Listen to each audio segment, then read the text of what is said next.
This room. No windows, Nancy observed. First we need to figure out how they left this room. Well, actually. Joseph walked over to the large closet and carefully opened the door. This old theater has secret passageways everywhere, and here's one of them. He pulled back the clothes that were hanging in the wardrobe, including Brady's white Space Knight costume, to reveal a small sliding door in the back wall. Where does this door lead? Nancy asked. To the leading lady's dressing room,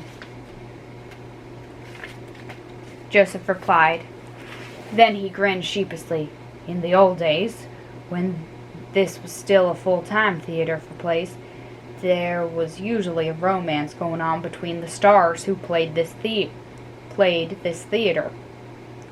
I'd say there was quite a bit of traffic through this door over the years. So the kidnapper had to have taken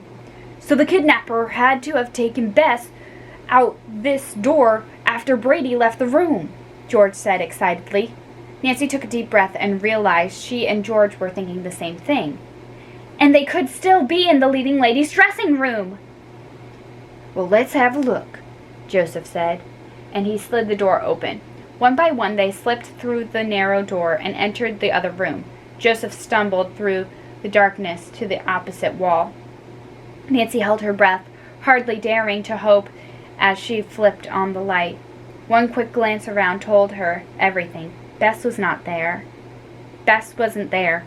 This room was the same size as the leading man's, but it was decorated with a white satin sofa and a pink chaise lounge, and a delicately carved dressing room with a gilded mirror. It had been a beautiful, glamorous room. Now it was a little worn and threadbare. This room is as empty as Brady's, George said, sounding defeated. We don't know any more than we did. Yes, we do, Nancy replied. Now we know how he got her away from us. How? Brady looked completely puzzled. I mean, I know how he got her out of my dressing room, but how did he get her out of here, since Bess obviously isn't here? While Brady, George, and I were searching Brady's dressing room, the abductor probably sneaked out into the hall before Deirdre, Simon, and the crew got here. It had to be empty. But where are they now? Joseph asked. Nancy exhaled out loud as she realized they could be anywhere. From here, she could have been taken to the basement or upstairs or out an exit, or they could still be in the theater. She finished slowly. Look, I'm sorry about your friend, but I honestly think she'll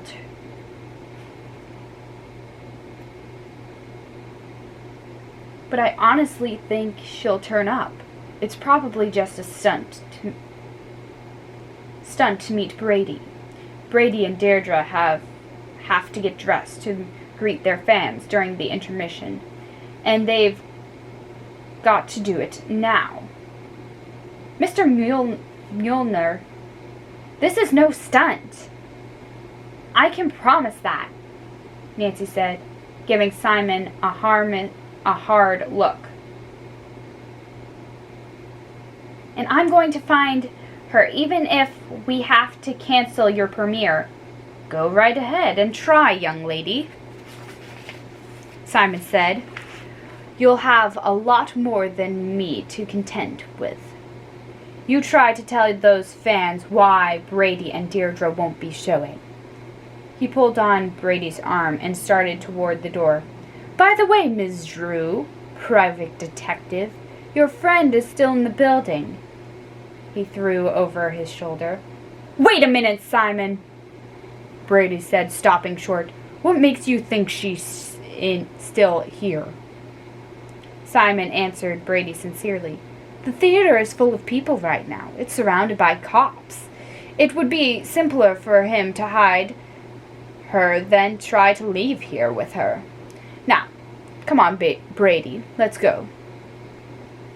I think we'd better call the police, Nancy said. This is a kidnapping after all. Can't we just go outside and get a police officer from outside the theater? George wanted to know. No, I think we've got to call headquarters and make it official. You can use the phone in my office, Nancy, Joseph said, and I'll go alert the theater's ushers and guards to what's happened. They can all help look for her. Don't worry, girls. If Bess is in this theater, I promise you, we'll find her. Nancy looked at George and saw tears pooling in her friend's eyes. Nancy couldn't remember the last time she'd seen George cry. I guess we have a new case, Nan, George said. Her voice was thin and croaked. Nancy nodded and swallowed down the knots that kept rising in her throat. She had a case all right, one she had to solve right away. Her friend's life depended on it.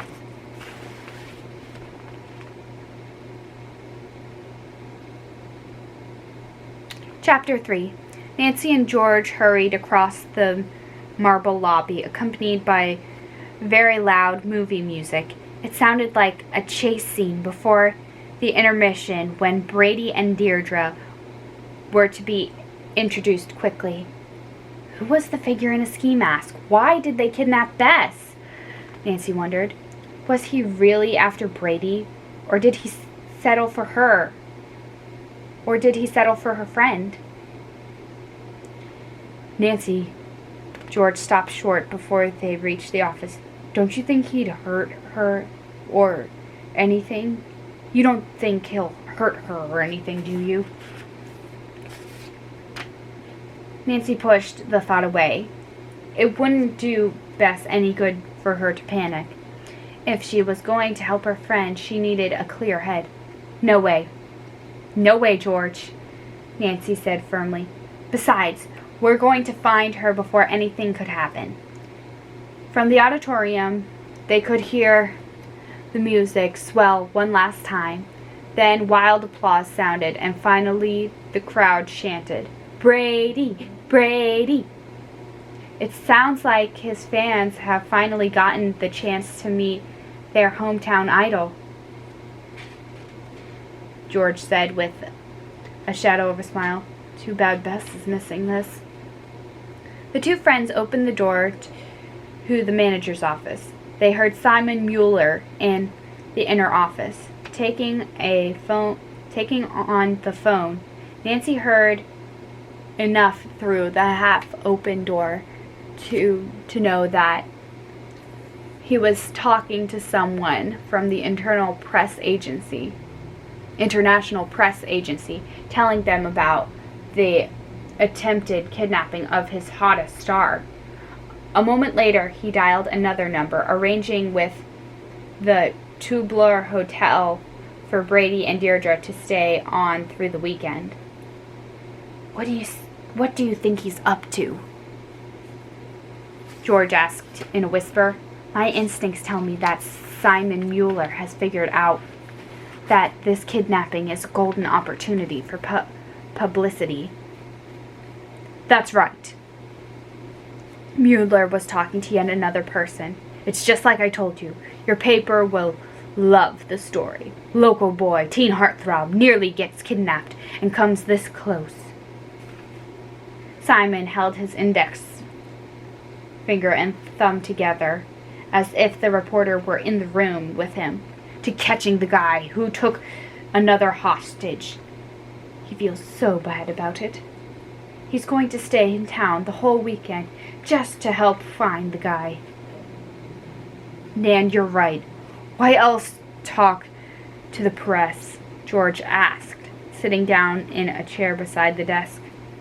Nancy lifted the phone and used the free outside line to call her friend, Detective Ryan. As quickly and effectively as possible, she filled him in on the details of Bess's kidnapping. "He'll be right over," she told George as she replaced the receiver. Both George and Nancy jumped just then as the door opened to the office.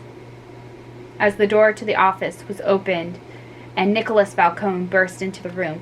Locks of his dark wavy chestnut hair were sticking out from his head, and there was a wild look in his amber eyes. Despite